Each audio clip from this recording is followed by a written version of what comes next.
Assalamualaikum warahmatullahi wabarakatuh. Halo teman-teman, kembali lagi di channel Teman Belajar. Nah, berhubung karena beberapa hari ini kita telah membahas beberapa soal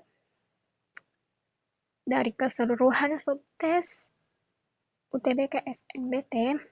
Nah, kurang afdol rasanya kalau kita juga tidak membahas materi per materi agar teman-teman juga lebih paham tentang soal-soal atau materi-materi yang akan diujikan dalam SNBT tahun 2023. Nah, untuk video kali ini, kita membahas materi Bahasa Indonesia, yang mana materi Bahasa Indonesia ini mencakup subtes penalaran umum, pemahaman bacaan dan menulis, pengetahuan dan pemahaman umum, dan tambahan untuk tahun depan adalah literasi Bahasa Indonesia.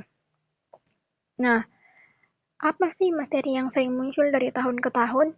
Untuk yang penalaran umum, khususnya Bahasa Indonesia, yang keluar itu biasanya kesesuaian pernyataan, kesimpulan logis, sebab akibat, penalaran analitik, dan imbuhan.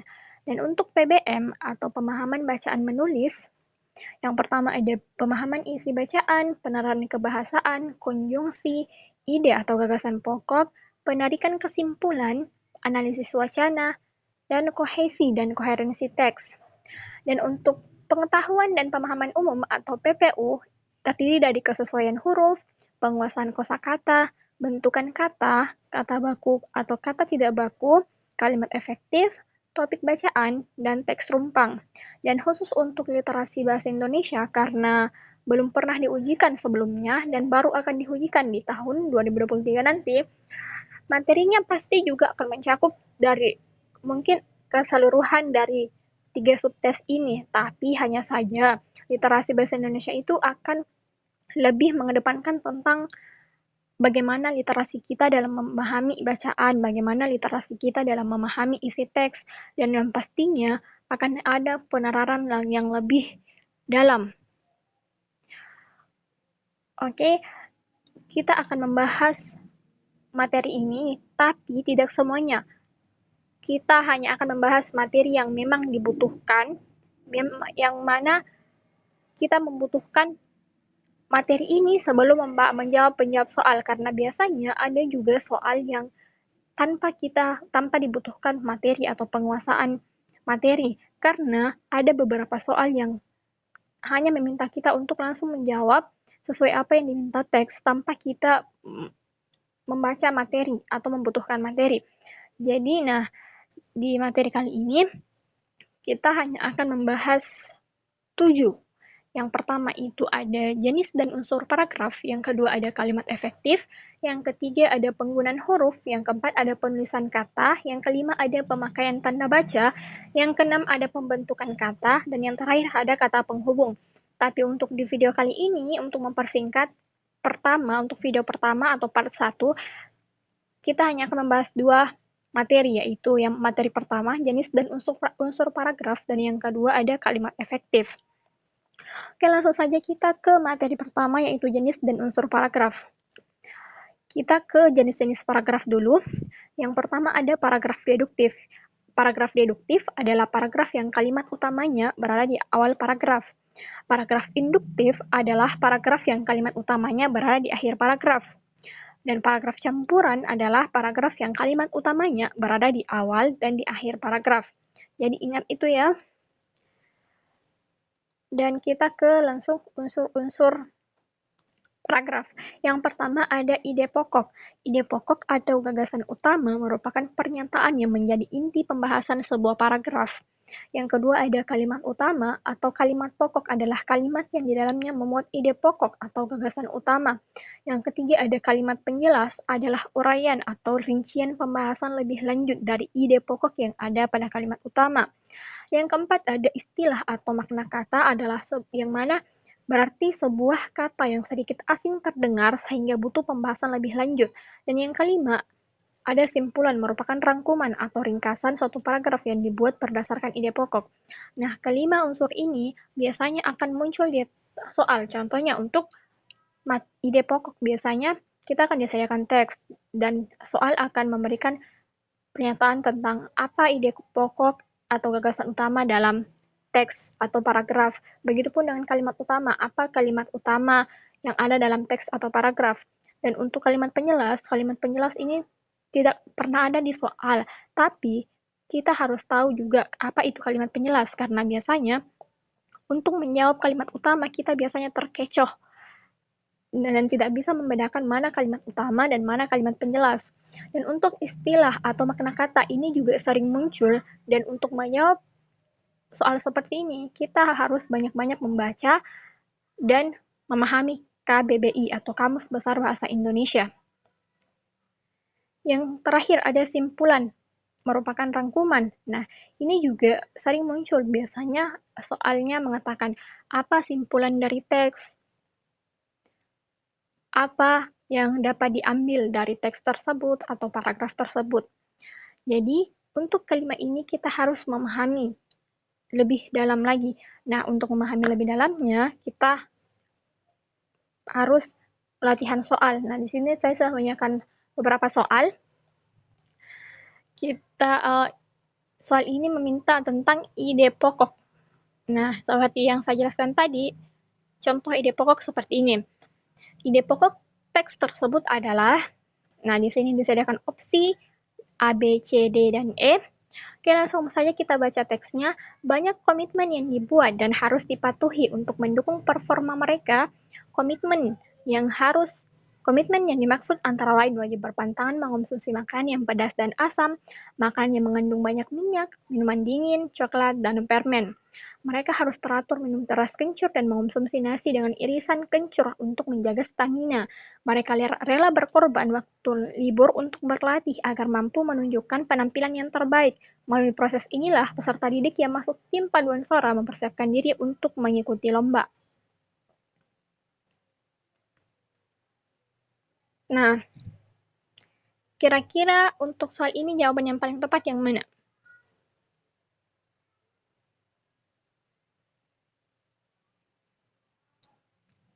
Apakah A, peserta didik rela berkorban untuk mengikuti lomba? Ini ada rela berkorban, tapi ini tidak termasuk ide pokok atau gagasan utama karena tidak menjelaskan isi dari keseluruhan teks. Berarti ini salah. Yang ke B, peserta didik mempersiapkan diri untuk mengikuti lomba. Nah, ini benar dan ini sesuai. Karena kenapa? Karena ini mencakup keseluruhan dari isi teks. Artinya, teks ini pada intinya membahas tentang peserta didik yang mempersiapkan diri untuk mengikuti lomba. Berarti yang paling tepat adalah yang B. Coba kita baca yang C. Komitmen peserta didik dalam mempersiapkan diri. Ini ada di teks yang ini komitmen, tapi sekali lagi ini bukan ide pokok atau tidak menjelaskan dari keseluruhan isi teks. Begitupun dengan yang D dan E. Ini bukan ide pokok atau bukan inti dari sebuah paragraf. Lanjut ke soal nomor 2. Ini berterkaitan dengan kalimat utama. Kalimat utama teks tersebut adalah, kita tidak perlu lagi baca teksnya karena kita telah membacanya di soal sebelumnya tadi. Kita langsung ke opsi jawaban. Kalimat utama. Banyak komitmen yang dibuat dan harus dipatuhi untuk mendukung performa mereka. Apakah ini termasuk kalimat utama? Ini tidak ya, karena ini bukan inti juga. Ini kalimat utama hampir sama dengan ide pokok. Banyak komitmen yang dibuat dan harus dipatuhi untuk mendukung performa mereka. Apakah ini kalimat utama? Ini bukan ya. Ini hanya sebuah kalimat penjelas. Dan ada kata mereka di sini, yang mana mereka ini kita tidak tahu apakah mereka ini apa. Mereka ini siswa, guru, atau apa lainnya. Jadi, ini tidak menjelaskan tentang kalimat utama karena kita tidak mendapatkan inti dari sebuah paragraf. Yang kedua, komitmen yang dimaksud antara lain wajib berpantangan mengonsumsi makanan yang pedas dan asam, makanan yang banyak minyak, minuman dingin, coklat, dan permen. Ini pasti bukan kalimat utama, tapi ini hanya kalimat penjelas. Dan ini yang kecil juga sama, ini mereka harus teratur minum beras kencur dan menjaga nasi dengan irisan kencur untuk menjaga stamina. Ini juga bukan kalimat utama, tapi kalimat penjelas dari kalimat utama. Yang kedua, mereka rela mengorbankan waktu libur untuk berlatih agar mampu menunjukkan penampilan yang terbaik. Ini juga bukan kalimat utama karena hanya penjelasan dari sebuah kalimat utama. Nah, yang paling tepat atau kalimat utama dalam teks ini adalah yang E. Melalui proses inilah peserta didik yang masuk tim paduan suara mempersiapkan diri untuk mengikuti lomba. Nah, ini sesuai nih, karena ini merupakan inti atau penjelasan dari sebuah teks, yang mana terdiri dari yang mana berisikan tentang peserta didik yang masuk paduan suara itu mempersiapkan diri untuk mengikuti lomba. Jadi inti dari teks ini adalah tentang peserta didik yang masuki tim paduan suara dan mempersiapkan diri untuk mengikuti lomba. Nah, kalimat penjelasnya ada di opsi yang tadi nih, komitmen atau pantangannya, yang mana juga harus mereka teratur minum beras kencur, dan ini semua adalah kalimat penjelas dari kalimat utama. Nah, kalimat utama ini termasuk dalam jenis paragraf apa sih? Coba kita lihat. Nah, ini nih, kalimat opsi yang E ini diambil dari kalimat terakhir. Berarti, jika kalimat utamanya berada di akhir paragraf, itu berarti termasuk jenis paragraf. Nah, bisa kita lihat tadi di sebelumnya. Jika berada di akhir paragraf, berarti paragraf induktif. Nah, seperti yang dijelaskan tadi. Oke, lanjut. Langsung kita ke soal nomor 3 untuk materi paragraf. Nah, untuk materi ketiga ini terkait istilah atau makna kata. Makna kata komitmen dalam teks tersebut adalah komitmen. Mana nih kata komitmen? Nah, ini. Nah, apa sih komitmen itu? Nah, sebenarnya menjawab soal ini mudah, asalkan kita harus paham artinya dan harus banyak-banyak membaca tentang KBBI. Nah, dari soal ini atau kita disediakan opsi 5. Nah, kira-kira antara opsi ini mana sih yang paling tepat? Mempersiapkan diri dengan baik, ini salah. Menunjukkan penampilan yang terbaik, ini juga salah. Saling menjaga satu sama lain, ini juga salah. Yang B, mengorbankan sesuatu hal, ini juga salah. Berarti yang paling tepat adalah yang A, yaitu perjanjian satu sama lain. Yang mana dalam Kamus Bahasa Indonesia, itu juga jelaskan bahwa komitmen itu adalah perjanjian antara satu sama lain. Nah, kata komitmen ini sering kita dengar, jadi mungkin masih mudah kita mendapatkan artinya atau makna katanya, tapi biasanya di soal-soal yang levelnya lebih sulit akan disediakan makna kata yang dibutuhkan penalaran lebih lanjut, sehingga kita harus benar-benar memahami apa makna kata itu atau apa istilah kata itu. Jadi, kalian harus banyak membaca.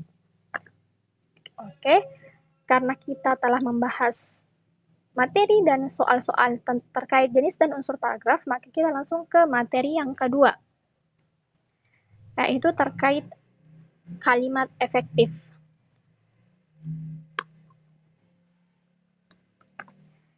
Kita pindah dulu ke kalimat efektif. Nah, karena kita telah membahas tadi ini, jenis dan unsur paragraf, berarti kita ke kalimat efektif atau materi yang kedua.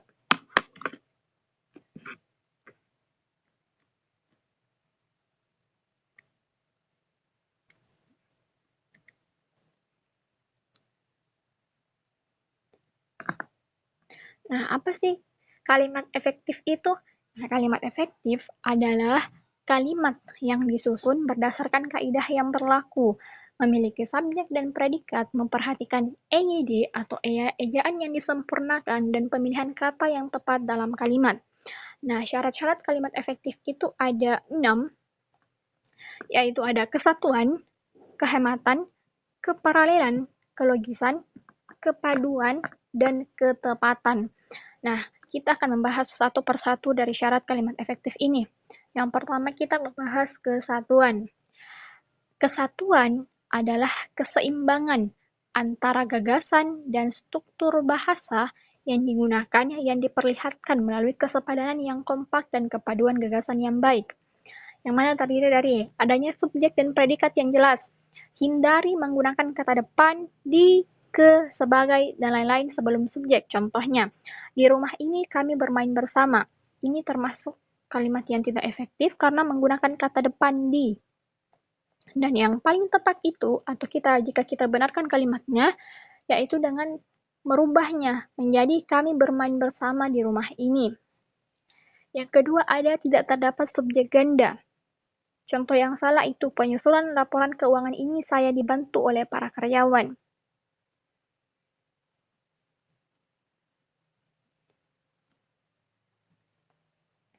Ini merupakan subjek ganda, jadi kita harus mengubahnya menjadi hanya satu subjek dengan merubah kalimatnya. Seperti dalam penyusunan laporan keuangan ini, saya dibantu oleh para karyawan. Jadi ditambahkan kata dalam di awal kalimat dan ditambahkan tanda koma. Yang ketiga, tidak menggunakan kata penghubung intra-kalimat dalam kalimat tunggal. Contohnya, saya datang agak terlambat sehingga saya tidak dapat mengikuti acara pembukaan. Nah, kata sehingga ini adalah kata intra-kalimat. Jadi, ini penggunaannya di kalimat ini tidak tepat. Jadi kita ubah, saya datang agak terlambat, titik. Oleh karena itu, saya tidak dapat mengikuti acara pembukaan. Nah, seperti itu. Yang keempat, predikat kalimat tidak didahului kata yang. Contohnya, bahasa Indonesia yang berasal dari bahasa Melayu. Ini tidak diperlukan kata yang. Karena predikat itu tidak didahului kata yang. Jadi yang paling tepat itu bahasa Indonesia berasal dari bahasa Melayu. Saya kira udah paham ya. Yang kedua, kita bahas tentang kehematan. Kehematan adalah usaha menghindari pemakaian kata yang tidak perlu, seperti tidak menggunakan kata-kata mubazir, tidak menjamakkan kata yang sudah berbentuk jamak, dan tidak mengulang subjek. Contoh kalimat kehematan nih, karena saya tidak diundang, saya tidak datang ke pesta itu. Nah, kalimat ini tidak hemat karena ada dua subjek, yaitu ada saya di kalimat pertama dan ada juga saya di kalimat kedua. Jadi kita menggunakan atau kita hemat kata. Jadi hanya ada kata saya, hanya ada satu kata saya.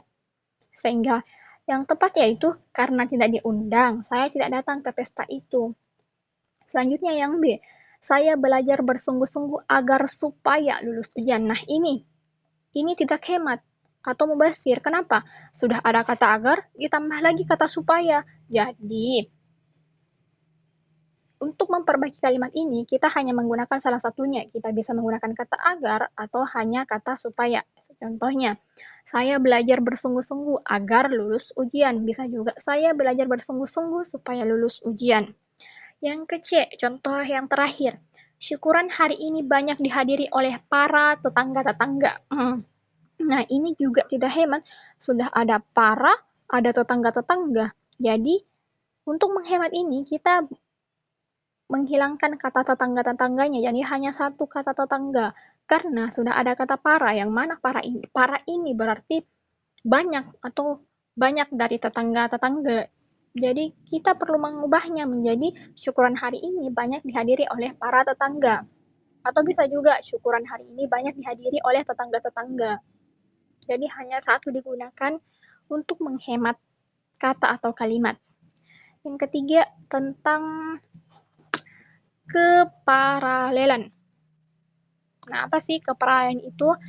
Keparalelan merupakan kesamaan bentuk kata yang digunakan dalam kalimat. Contohnya, contoh yang salah, dosen tersebut menjelaskan, memaparkan, dan disajikan sebuah materi kepada para mahasiswanya. Nah, ini nih, kata yang salah atau tidak sama bentuknya dengan kata sebelumnya.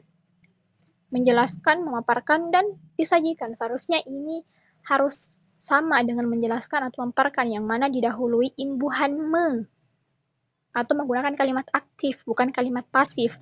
Jadi, perlu diganti menjadi dosen tersebut menjelaskan, memaparkan, dan menyajikan sebuah materi kepada para mahasiswanya. Nah, ini benar karena sudah didahului dengan imbuhan me, dan me, atau menggunakan semua kalimat aktif. Lanjut ke syarat selanjutnya atau syarat keempat terkait dengan kelogisan. Kelogisan adalah di mana ide kalimat tersebut dapat diterima oleh akal dan penulisannya sesuai dengan ejaan yang berlaku. Contohnya, waktu dan tempat kami persilahkan. Ini salah. Kenapa? Ini waktu dan tempat kami persilahkan.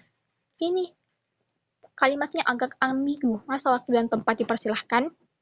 Jadi, diperjelas katanya sehingga dapat diterima oleh akal. Contohnya, kepada Bapak Lurah kami persilahkan, kepada Bapak Sekolah kami persilahkan, kepada Bapak Gubernur kami persilahkan, dan sebagainya. Untuk memperjelas kalimat tersebut, sehingga kalimat tersebut dapat diterima oleh akal, oleh pembaca, dan juga penulisannya sesuai dengan ejaan yang berlaku. Oke, lanjut ke syarat yang kelima. Syarat yang kelima tentang kepaduan.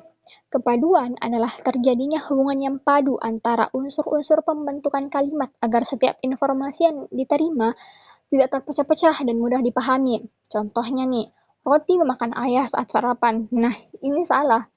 Atau informasinya tidak bisa dipahami. Masa roti memakan ayah? Jadi, harus diperbaiki kalimatnya sehingga menjadi ayah memakan roti saat sarapan. Oke, lanjut ke syarat yang keenam atau yang terakhir terkait dengan ketepatan. Nah, ketepatan adalah kesesuaian atau kecocokan pemakaian unsur-unsur yang membentuk suatu kalimat sehingga tercipta pengertian yang pasti. Contohnya, saya suka menulis, membaca, dan digambar. Nah, ini juga salah. Ini hampir sama dengan syarat sebelumnya tadi ya, tentang menyajikan, memaparkan. Yang mana ini harus sama dengan kata sebelumnya, menulis, membaca, masa ini digambar, jadi semuanya harus sama menggunakan kalimat atau menggunakan imbuhan me dan menggunakan semua kalimat aktif, bukan kalimat pasif, agar terjadi kesesuaian atau kecocokan pemakaian unsur-unsur. Jadi yang paling tepat itu adalah saya suka menulis, membaca, dan menggambar. Oke, karena kita telah membahas 6 syarat kalimat efektif, kita langsung ke contoh soal. Nah, di sini saya menyediakan 2 soal, cukup 2, jangan banyak-banyak karena selanjutnya atau ke depannya kita akan banyak juga membahas soal, tapi khusus untuk video soal-soal. Kalau untuk video materi, kita hanya menyediakan beberapa soal. Yang pertama, penggunaan kata yang menunjukkan ketidakefektifan kalimat ditunjukkan pada, di sini disediakan opsi 5, ada terkait kalimat 1, 2, 5, 7, dan 8. Kita ke kalimat 1 dulu. Sebuah studi baru yang dipimpin peneliti di Institut Zoologi Kunming, Cina, menggabungkan gen otak manusia dengan kera. Manusia dengan kera. Apakah kalimat ini efektif dengan diikuti kata dengan? Untuk kalimat ini tidak ada masalah ya, karena kalimatnya sudah efektif dan penggunaan kata dengan juga sudah benar. Tidak ada kata yang ambigu. Berarti ini benar. B. Pada kalimat kedua, para peneliti menciptakan spesimen transgenik yang menunjukkan keterampilan pemecahan masalah yang lebih maju daripada kera yang tidak dimodifikasi. Nah, ini nih yang menyebabkan kalimat tidak efektif, yaitu dari spasi pada. Yang paling tepat yang ini adalah daripada, yang mana itu tidak ada kata spasi, tapi disambung. Seperti gini, daripada, bukan dari spasi pada. Jadi ini salah. Jadi kalimat kedua ini tidak efektif karena ada kata daripada yang mana penulisannya tidak benar. Seharusnya disambung, bukan dipisah. Jadi yang paling tepat adalah yang B. Tapi coba kita baca yang C, D, E untuk kalimat kelima. Para ahli genetika telah mengidentifikasi banyak gen yang berbeda antara manusia dengan primata. Ini juga tidak ada masalah, kata antara ini sudah benar. Yang D. Sementara pada kalimat ketujuh, beberapa gen dianggap terkait dengan ucapan tingkat lanjut, sementara yang lain tampaknya terkait dengan ukuran otak secara keseluruhan. Ini juga tidak ada masalah, kata sementara sudah tepat pemakaiannya. Yang E. Tetapi pada kalimat 8, kalimat 8 mana ini? Menariknya, para peneliti mencatat bahwa otak monyet itu tidak lebih besar dari rekan-rekannya yang tidak dimodifikasi, tetapi mereka melakukan lebih baik dengan latihan memori jangka panjang. Ini juga sudah tepat, kata tetapi juga sudah tepat pemakaiannya, yaitu berada di antara dua kalimat dan menggunakan konjungsi perbandingan, yaitu tetapi antara kalimat yang pertama dengan kalimat yang kedua. Berarti benar kalau opsi yang paling tepat adalah opsi yang B, yaitu dari spasi pada kalimat kedua. Lanjut ke soal nomor 2. Kalimat yang tidak efektif ditunjukkan pada kalimat nomor. Coba kita ke kalimat 1. Pemberian penghargaan dapat menstimulasi semangat berkarya pemuda. Ini juga tidak ada masalah sih. Kalimatnya efektif dan tidak ada makna yang ambigu. Yang kedua, kurangnya apresiasi dapat mengakibatkan malasnya pemuda dalam berkarya. Ini juga tidak ada masalah. Yang ketiga, Aris menabung dengan tujuan ingin membeli mobil baru. Ini juga tidak ada masalah dan tidak menimbulkan tafsiran ganda atau ambigu. Yang keempat, Bu Ina menyeduhkan teh hangat yang sangat manis sekali ke dalam cangkir kami. Nah ini nih yang salah. Kenapa? Ini sesuai dengan materi tentang kehematan. Apa sih yang salah di kalimat ini? Sudah ada sangat, sudah tambah lagi manis sekali. Jadi seharusnya hanya satu. Sehingga katanya tidak mubasir, jadi bisa digunakan hanya kata sangat atau juga bisa hanya kata sekali. Tidak perlu menambahkan sangat manis sekali. Ini mubasir katanya, karena sangat dan sekali itu maknanya sama. Jadi kalimatnya bisa diperbaiki dengan Bu Ina menyeduhkan teh hangat yang sangat manis ke dalam cangkir kami, atau Bu Ina menyeduhkan teh hangat yang manis sekali ke dalam cangkir kami. Jadi ini tidak tepat karena sudah ada kata sangat ditambah lagi kata sekali. Jadi hanya perlu digunakan salah satunya saja. Berarti yang paling tepat adalah yang D. Untuk yang E, kalimat nomor 5, tapi di sini kalimat nomor 5-nya nggak ada ya, tapi nggak apa-apa. Asalkan teman-teman paham, kita fokus ke 4 ini saja. Dan yang paling tepat itu adalah yang D atau yang keempat, karena kalimatnya tidak efektif. Oke, cukup sampai sini saja pembahasan kita terkait materi bahasa Indonesia. Selanjutnya, untuk part-part selanjutnya kita kembali akan membahas. Dan untuk video kali ini cukup sampai di sini saja untuk menghemat waktu, karena kita juga hampir setengah jam membahas ini. Oke, cukup sampai sini ya. Terima kasih sudah menonton.